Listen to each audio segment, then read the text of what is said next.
một kẻ vô danh, khoác áo hoàng tộc, đứng trước ngai vàng Trung Hoa, chỉ để thốt ra một câu: xin Minh Triều giúp tôi lấy lại ngai vàng đã mất.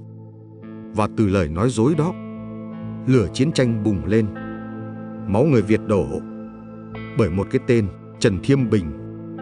Nhưng Trần Thiêm Bình là ai? Tên thật của ông là Nguyễn Khang hoặc Nguyễn Huê, theo ghi chép trong Đại Việt Sử Ký Toàn Thư và Minh Thực Lục. Ông không phải con cháu hoàng tộc nhà Trần, mà từng làm thủ hạ cho một viên quan nhỏ dưới thời Trần Nghệ Tông. Sau loạn lạc, ông bỏ trốn sang phương Bắc, và tại đó tự xưng là Trần Thiêm Bình, hoàng tử nhà Trần, đang bị nhà Hồ cướp ngôi, rồi dâng biểu lên Minh Triều, xin viện binh để phù Trần diệt Hồ. Một lời nói dối, nhưng đã dẫn tới cả một cuộc chiến tranh đẫm máu.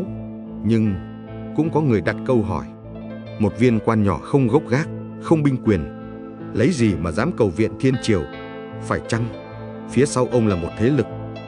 Hay chính ông chỉ là một con cờ bị đẩy vào ván cờ quá lớn, giữa lúc vận nước đang rạn vỡ từng mảnh? Và từ chính cái tên Trần Thiêm Bình, lưỡi dao chia đôi vận nước bắt đầu giơ lên. Một bên là nhà Minh với tham vọng mở rộng bờ cõi, một bên là họ Hồ với ngai vàng lung lay, và một dòng họ chưa bao giờ được lòng dân. Lời mạo danh ấy đã châm ngòi cho cả một cuộc xâm lăng, không còn là một tờ biểu, mà là cánh cửa dẫn giặc vào đất Việt. Năm 1406, nhà Minh chính thức cử quân hộ tống Trần Thiêm Bình về Đại Việt. Nhưng danh nghĩa phù Trần chỉ là cái cớ. Mục đích thật là dòm ngó đất đai nước Việt, mở đường xâm lược. Người dẫn đầu đội quân chính là Trương Phụ, một viên tướng lừng danh của Minh Triều.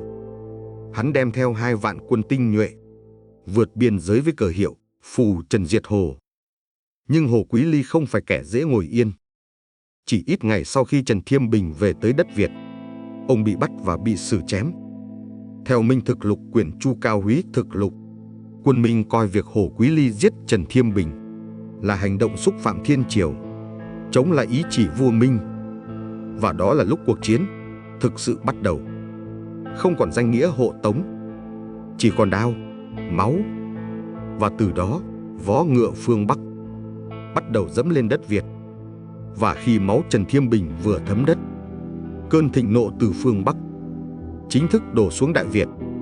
Không còn là hộ tống, không còn là chiếu thư, chỉ còn vó ngựa và một đất nước bị cuốn vào cơn lốc diệt vong.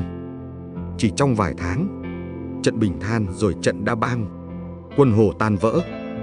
Trương Phụ đánh thẳng vào Đông Đô. Hồ Quý Ly và con trai Hồ Hán Thương bỏ chạy, rồi bị bắt sống. Theo Đại Việt Sử Ký Toàn Thư, năm 1407, cha con Hồ Quý Ly bị giải về Kim Lăng Trung Quốc, và đất nước chính thức rơi vào tay nhà Minh. Không còn vua, không còn triều đình, không còn tên Đại Ngu. Tên nước bị xóa bỏ, thay vào đó là cái tên hành chính mới, Giao Chỉ, trở thành một quận, đặt dưới sự quản lý trực tiếp từ triều đình nhà Minh. Đất nước chỉ còn lại tiếng kêu khóc của người dân dưới ách đô hộ. Mà tất cả bắt đầu từ một kẻ hám danh mang tên Trần Thiêm Bình. Lịch sử gọi ông là kẻ mạo danh, nhưng sự thật có lẽ phức tạp hơn một cái tên. Liệu ông có thật sự là người khởi đầu, hay chỉ là cái cớ để giặc có cớ dẫm lên đất Việt? Không cần một nhát gươm, không cần một cuộc chính biến, chỉ một kẻ mạo danh, một lời dối trá cũng đủ làm sụp đổ cả một vương triều. Và khi vận nước đã dạn, thì chỉ một cơn gió từ phương Bắc cũng đủ thổi bay non sông. 20 năm sau đó, đất nước chìm trong bóng tối. Người dân sống kiếp lệ thuộc ngay trên chính mảnh đất cha ông. Chùa chiền bị phá, sách sử bị thiêu hủy. Việc học chữ nôm tiếng Việt bị suy giảm mạnh trong học đường, thay bằng sách Hán, văn ngữ Hán và mô hình giáo dục phương Bắc. Tất cả khởi nguồn từ một kẻ mang dã tâm, khoác lên mình chiếc áo hoàng tộc giả mạo Trần Thiêm Bình. Minh Sử gọi ông ta là ngụy tử họ Trần. Nhưng với người Việt, cái tên ấy không xứng có mặt trong phả hệ hoàng tộc. Và có lẽ lịch sử chẳng cần trừng phạt những kẻ như ông ta, vì hình phạt lớn nhất là cái tên ấy mãi bị nguyền rủa bởi chính nhân dân mình.